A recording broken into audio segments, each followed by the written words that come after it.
जैसा कि आप सब जानते ही हैं कि लता मंगेशकर के निधन के बाद लता मंगेशकर से जुड़ी तमाम खबरें सोशल मीडिया पर सामने आई और ऐसे में एक खबर सामने वो भी आई थी जिसमें इस बात का दावा किया गया था कि लता मंगेशकर को जान से मारने की कोशिश की गई थी क्योंकि लता मंगेशकर को उस वक्त स्लो पॉइजन दिया जा रहा था। जी हाँ, ये सुनकर किसी को यकीन नहीं होगा लेकिन ये बात सच है। लता मंगेशकर के बारे में हमेशा चर्चा हुई है कि जब वो 33 साल की थी तब उन्हें जहर देकर मारने की कोशिश की गई थी। दरअसल लता मंगेशकर फिल्मी दुनिया से दूर रहती है। हालांकि एक बार इंटरव्यू दिया था जिसमें उन्होंने ये सब बताया था। लता मंगेशकर ने इंटरव्यू में कहा था कि हम मंगेशकर इस बारे में बात नहीं करते क्योंकि ये हमारी जिंदगी का सबसे भयानक दौर था।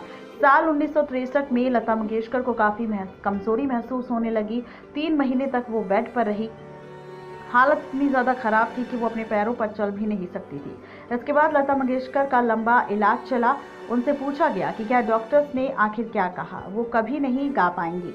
इसके जवाब में लता मंगेशकर ने कहा, ये सही नहीं है, ये मेरे धीमे जहर के इर्द गिर्द बुनी गई एक काल्पनिक कहानी थी।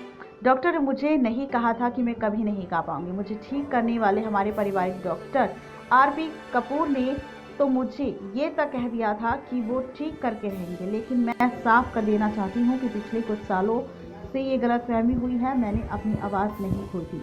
लंबे इलाज के बाद वो ठीक हो गई थी। उन्होंने कहा था कि इस बात की पुष्टि हो चुकी थी कि उन्हें स्लो पॉइजन दिया जा रहा था। डॉक्टर कपूर का इलाज और उनके दृढ़ संकल्प ने उन्हें इस बीमारी से निकाला। 3 महीने तक बेड पर रहने के बाद वो फिर से गाना रिकॉर्ड करने के लायक हो गई।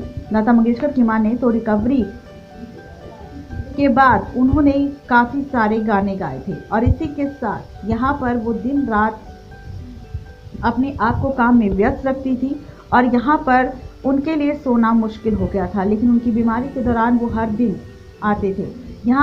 यहाँ तक कि लता मंगेशकर के लिए डिनर में बना सिंपल खाना खाते थे तो वो उन्हें कंपनी देते थे और इसी के साथ वो इस पल को आगे जीती नजर आई। जब लता मंगेशकर से पूछा गया कि क्या उन्हें पता चला कि जहर किसने दिया था, तब लता मंगेशकर ने कहा कि जी हाँ, मुझे पता चल गया था लेकिन हमने कोई एक्शन नहीं लिया क्योंकि हमारे पास इस इंसान के खिलाफ कोई सबूत नहीं था। नेक्स्ट सन लाइव की रिपोर्ट।